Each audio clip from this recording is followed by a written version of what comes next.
you have done impactful work to support maternity health in Nigeria.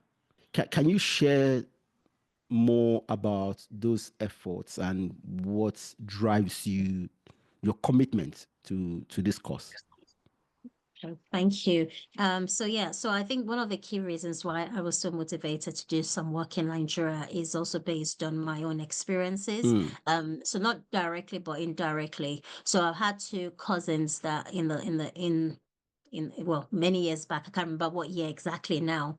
Two different cousins, one from my maternal side and one from my paternal side, that okay. died shortly after childbirth. Ooh. And I felt it really kind of really touched me, and it's not something that people have really talked about, and for me, this had a profound effect on me. And Yeah. then in 2015, a very dear friend of mine, like a sister and a dear Mm, friend as well, passed away shortly after childbirth here in the UK. wow. So for me, maternal health is so important. And especially when, especially if it's in situations where it could have been avoided. Yeah. Yeah. And one of the things with Nigeria, I read some statistics for you. And when I came across the statistics, I think that is what propelled me to action. And I just thought, what can I do? Where can I play a part? So based on the 2023 20 statistics from WHO, they said that Nigeria had the second highest maternal death rate in the world. And I Wow. think when I came across this work, it was still second highest, and that was years before, and it's still the second Mm-hmm. highest Mm-hmm. many years after. So for every 100,000 live births, 1,047 women die in Nigeria. For a hundred Wow. thousand births, 1,047 women die during childbirth. Um, the risk for women in Nigeria in terms of dying through pregnancy or childbirth is 1 in 19. So 1 in 19 women have a high risk of dying either through in pregnancy or childbirth. In developed countries, the risk is 1 in 4,900. So nearly 1 in 5,000. But in Yeah. Nigeria, is 1 in 19. So Yeah. when I saw things like this kind of statistics, it is heartbreaking. Yes, it So is. it's heartbreaking because these are women. These were some of them already have living children, so they're going to grow up without their mothers. Yeah. I always had this fear of not growing up without my mother, even as a young person, because her mom died when she was 13. So I already Mm, knew so even though consciously, I already knew that, if my mom should die, I don't think I can cope. So I always had this fear. Sometimes she was sick, she went into a hospital, or she had an accident. There was that trepidation in my heart that what if she dies? How am I going to cope? So I know what it means. And even she didn't even die, but I lived with that fear and yeah. what that could mean. So imagine children that their mothers have died, what the impact will be like. And I've had friends that their mothers died when they were young. So I know that it's not easy. So, and the question is, some of these deaths are preventable. So it is Yep. so painful when it is preventable. Sometimes, yes, there are medical complications. Sometimes there are things that, out of doctor's control. But Yeah. sometimes there are things that if we had the right healthcare in place, the outcome would be different. So these are the Mm, things that motivate me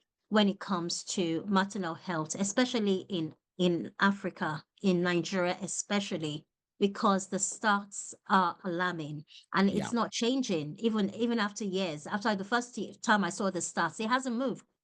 So and also because I also have that lived experience of cousins and friends dying. Yeah. Personally for me, and anytime I hear a woman has died in childbirth, it touches me. I feel it. And I'm just thinking, if their mothers were here, the difference that will make in the lives of these children. And some people are lucky that they may have someone else that steps in as a mother figure. Yeah. Some children don't have that, and their lives are kind of horrible because of the life circumstances they found themselves in. So yeah, these are the things that motivate me. So some years back, I came across some research by a professor at the University of Ibadan. So I was studied at International School Ibadan. So Ibadan is close to my heart. So I was in Okay. Ibadan for a number of years because I did my secondary school there. And he had done some research, and they were talking about a first aid device called a non-pneumatic anti-shock garment. So this is a garment that they strap on women, especially women in remote areas or women who are far from a medical facility. Sometimes when women go into labor or before labor, they start bleeding internally. So they have hemorrhage internally. And if it takes a while for them to get to hospital, they're gone by the time they get there or shortly after they get there. So this particular device, it straps onto women and it stops the internal bleeding. And they can live for up to 48 hours. Wow. And it protects their vital organs, and they can live up to, at least 2 days. At least and to, that gives to them get to hospital. Yes. Absolutely, to get to the right place at the right time and get the right attention.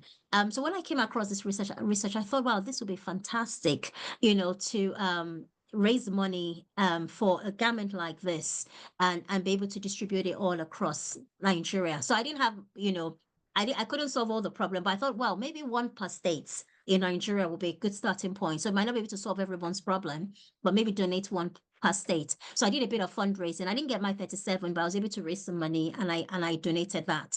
And Thank you. and I'm grateful to those that also contributed towards that campaign and gave that to those women in those rural areas, and that could help improve, their life outcomes.